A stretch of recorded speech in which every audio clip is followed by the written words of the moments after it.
2019, the Memorial Cup was won by the Rouyn-Noranda Huskies, and what a season it was for them. Delighted to be joined by the captain of that team, Rafael Harvey-Pinard. How are you? I'm good, and you? Good. Now, where are you right now, and how has your very long off season been? I'm at my family home right now, and seriously, since the season got canceled, I'm training every morning with right now with Antoine Roussel. Also, I'm working for my dad right now, and I'm finding a way to pass the time. Yeah, finding out what it's like to work for a real living now instead of have to think about training and trying to find some ice. Have you been on the ice at all? Have you been able to get the skates on? Only one time last week, but I can't wait to go back on the ice and practice for my next year. Now let us talk about what happened a couple of years ago. 2018-19 season for the Huskies was a remarkable year, capped off by the Memorial Cup. Does it seem like a long time ago, Raf? Does it seem like more than just a little over a year ago? Seriously, it felt like it was yesterday. I can remember all the details very well. I'm watching sometimes the final at the Mem Cup, and I'm still getting thrills, and I have a lot of emotions going through. What stands out, do you think, about the Huskies' run in 2019? Was it just the entire team aspect of it? You really were a complete team. Yeah, exactly. I think we were good at every position. We had a great group of leaders too, and the team chemistry was very good. I think that's what made the difference at the President Cup and also at the Memorial Cup. Let's go back even a year before that. 2017-18, Huskies were 39-19, 7-3. The next year, you guys go 59-8-0-1. Now, was there something special in the water in Rouen the next year? What went so well for you? I don't know how to explain that, but I think we just took some experience the year before, and when we started the season, everything was going well for us. I don't know. Like I said, the team chemistry was very good, and I think Mario Pouliot did a good job with us, and we had a lot of veterans in the room, a lot of 19 years old, and we're ready to win those two cups. When Mario Pouliot jumped aboard as coach and GM, did he bring a certain theory with him? Did he bring a style of play? Or did he just sit down and talk to the team and say, "You're very good, you're experienced, we have all the ingredients to have a very good run"? He said exactly what you just said right now. He said that we had a good group, and we have everything to go to the final, and after that, I think he won the year before with the Batters, so he brought himself a lot of experience to the group, to the team. And we're feeling we're feeling confident with him to go through the series and to go at the Memorial Cup too. At the start of the season, you guys were a pretty complete team. You made only 3 very small deals they turned out to be big deals when you take a look at it. But only 3 players joined the team, and usually we see many times in a team that's making a run for it, they trade a lot of players. You picked up Cote from Quebec early, then you picked up Teasdale from Blainville, and then Noah Dobson. Were they the 3 missing pieces that you guys needed? Yes, I think so. Seriously, those 2 players are I think that they were the 3 excellent players, disponible, and Mario traded for them. I think Dobson was the best defenseman in the league. Cote was playing good at both sides of the ice, and Teasdale a real power forward. I think but those 3 guys brought a lot of experience to the team also, and we didn't have to do a lot of trade to have a better team. I think we're already a good team, so those 3 guys just complete the group, and they did very well. And your numbers jumped too, going to 40 goals, 45 assists that year. You had a lot of offensive bump too. Abandonado went absolutely crazy on the scoring. He had himself a remarkable season. Was that just maturity? Yes, I think so. everybody had their best season in the team. So it was just experience, and we had a tough run the year before, and everybody was ready to have a big season. And I think all the ingredients, like you said, were there to go to the final and to win those two cups. What was the feeling getting ready for the playoffs in 2019? You had such a great season. Everybody thought you were going to be one of the favorites for sure.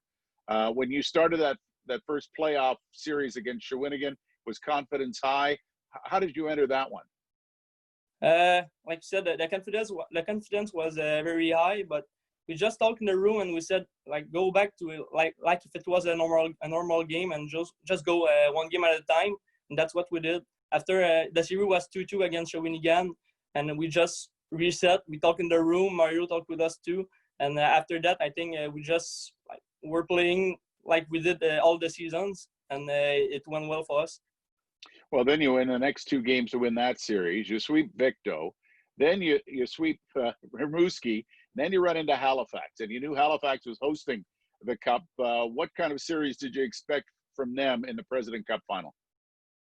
We're expecting them a lot. I think they beat Drummondville just before us. Drummondville was a big team too, so we knew that they would be ready to play against us. And it was a fast team, a complete team too. They were good at every position, and like they were hard to beat too. And when we won, we're happy to beat them, because we knew that it was the best team after us. Yeah, going into Halifax for the start of the tournament, I know a lot of people were trying to get an idea on who might be the favorite, because you took a look at the team. Halifax took you to 6 games. PA was brilliant all season long, not unlike yourself. Then you had Guelph, who upset a very strong Ottawa team to win the Ontario Hockey League. When you went to Halifax, did you have a sense of where you were playing? Did you have any sort of idea where your team ranked with the other 3? No, seriously, we were a little bit stressed about that because we didn't know the other teams. We didn't know a lot about them. We didn't play them before. So we were confident because we just beat Halifax before that. But still, we were stressed to see how was those teams. And we found out that those 3 teams were very good too. And that's why they were in Halifax too with us. And I think the level of play was very good there. What about the first game against Guelph? A bit of a wake-up call. They end up coming up with a 5-2 win.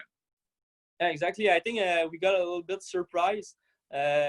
We scored the first goal, and after that, I think maybe we felt a little bit too confident.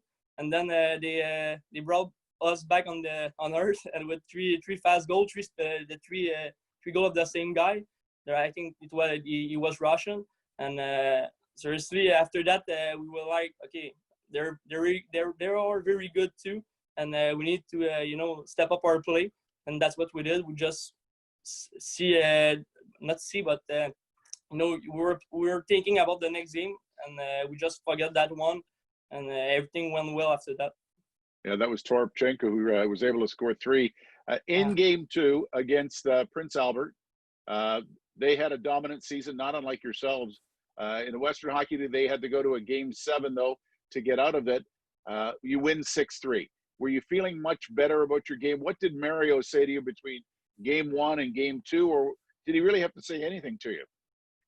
Yeah, he just said, forget the last one, think about the next one, because the Memorial Cup, it's a quick tournament, and you have to forget if you have a lose or a win, you have to forget. And after that, we just said, okay, we're gonna, like we did in the first round against Shawinigan, we're gonna reset, and we're going to play our game, and that's what we did in the second game. So you get that first win, and you go, okay, we have a victory. We're 1-1. Game 3, it's a return against Halifax. You knew the opposition, but it was tight again. As you said, they gave you a run, and they certainly made you earn that second win. Yeah. Seriously, it was a special situation. Halifax, we won 4-3, but they were celebrating on the ice after the game.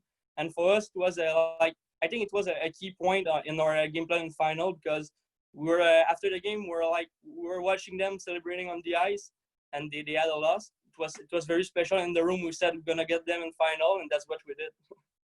Interesting you mentioned that too, because going into that game, there was all that mathematics about the tiebreaker system and how many goals Halifax could give up, or could they tie, and they were on the bench. They were actually calculating on the bench while the game was wrapped up about whether or not they were in good position or not. You end up winning the game, but know that you have to go the semifinal route. You guys didn't seem that bothered about that, because I think you had the win. You knew that your game was there. So when you went into the semifinal, I got a sense you guys weren't concerned about where your game was or what the circumstances were. Seriously, we're not thinking about the final. After the game, we said we want to beat them in final, but first we have to beat Guelph, and we knew that they were a big team, and we will have to pass them before going to the final. So we just put all our mindset into that game, and I think we did well against them. We played at the end. We played very good defensively, and we stopped their good offensively. They were good offensively, so we stopped their offense, and after that, we went to the final, and we're ready to beat Halifax. So you get your semifinal victory, and now you're a little bit of a rerun against Halifax, the host team. You know that the fans are going to be kind of leaning one direction more than in the Huskies' direction. And then Halifax comes out and is able to get that early jump. Any panic? I didn't see any panic. I know you guys had that little strip of tape in front of your bench about staying calm and cool. You didn't seem concerned about that 2-0 lead by Halifax. No, we didn't panic, like you said. I think, like I said earlier, we had a great group of leaders, and like you said again, we talked just in front of the bench. We said just stay calm, think about the next goal. The next goal is huge, so we just forgot about the two first goals of them, and we keep playing our style. We keep pushing them, and then we get the first goal. We get the other one, and everything was going well. And after the two, I think it was 2-2. And in the room, we were feeling confident. We were thinking about winning, and I think we're just I don't know. It was a perfect season, and we had to finish with a win. Yeah, you had control of that game too. After that 2-0, when a lot of people thought, oh, here we go. You were able just to settle down. Sam Harvey played well. You got great performances all around. Would you say your team was better offensively or defensively, or had that magic? Because you take a look at your goals against throughout the season, you were the lowest in the league. You were second highest in goals for. How did you look at your team? Were you an offensive power, or was it a defensive power with some offense? I think I would say that we were better defensively, but we were also good offensively for sure. Yeah. And I think all our offense player, all our players were playing good defensively too. So that made a huge difference. All the series, all at the Mem Cup and at the Mem Cup too. So I would say defensively first. What was it like when the commissioner gave you the Memorial Cup? What's that feeling like? Your whole team is there at their blue line. They're getting closer and closer, and then you get called over to accept the Memorial Cup. What is that feeling like? The feeling is incredible. It's even hard to say right now because it went fast and everybody's screaming. You just want to scream. You take the cup and you just want to scream. It's seriously, it's unbelievable, and I'm so happy that I have the chance to win the Memorial Cup. I remember talking to you after it, and it's probably a blur because everybody wanted to talk to you, but you seemed so calm about the way the team played. You knew right from the start of the season that you had a special team, and that special team carried over. Mario encouraged you to play your best, and I think you brought your best each and every game, and we certainly saw that when you were able to celebrate it as champion. Yeah, exactly. Seriously, we had a special group, and all season long, all series long, we just just knew that we were like going to win. After the season, we said like it's normal that we win because we thought that we had the best team. And for seriously, I've never been a part of such a nice group of guys like that. The team chemistry was incredible. The coaches, the staff, organization, everything was there to win those 2 cups. Now, what will you have you had a chance to remember it with some of your teammates? Have you been able to get online? Did you get together a year after you won it and all had a Zoom chat like this? Yeah, exactly. We had a Zoom chat to talk about it just before the final. The TV Sports presented the final maybe 1 month ago, and we had a Zoom before, and we're talking about that final, those feelings. Tell me, on that team, does any one player stand out who really dominated to you? I know that Abandonado was an offensive monster. Any player that you really feel very happy for was able to win a Memorial Cup? I'm not sure to understand the question, sorry. No, was there one player in particular that you were so happy was on the team that won a cup with you? Maybe one of the old guys, because you were one of the old guys as well. Anybody in particular? For sure, the 20 years old, Jacob Neveu, Sam Harvey, and Peter. Yeah. They had a tough loss in 2016, I think, and I was very happy for them. But also Joe Teasdale with Blainville, he won I think three times in President Cup finals. So for him, having a chance to play at the Memorial Cup and win it, I was very happy for him, and it was nice to see him happy like that. Now you're getting ready to take the next step in your hockey career, but that's one of those memories you'll always have is of a championship team and being a champion. Can you carry that forward into your professional career? Yes, I think so. I can say right now that I'm a winner. So for sure, in my future, I want to bring that experience to the next level and to bring what I learned during those series and during the Memorial Cup at the next step.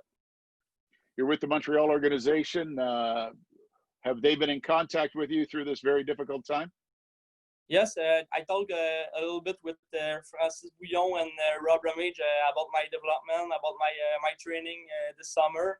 I also talked once to Joel Bouchard after I signed my professional contract with the Laval Rocket. Sure, you signed with the Rocket, a former coach of Blainville, a team that was tough to play against in the Q. So you have a history there, and you're looking forward then, I guess, to that next step in your hockey career.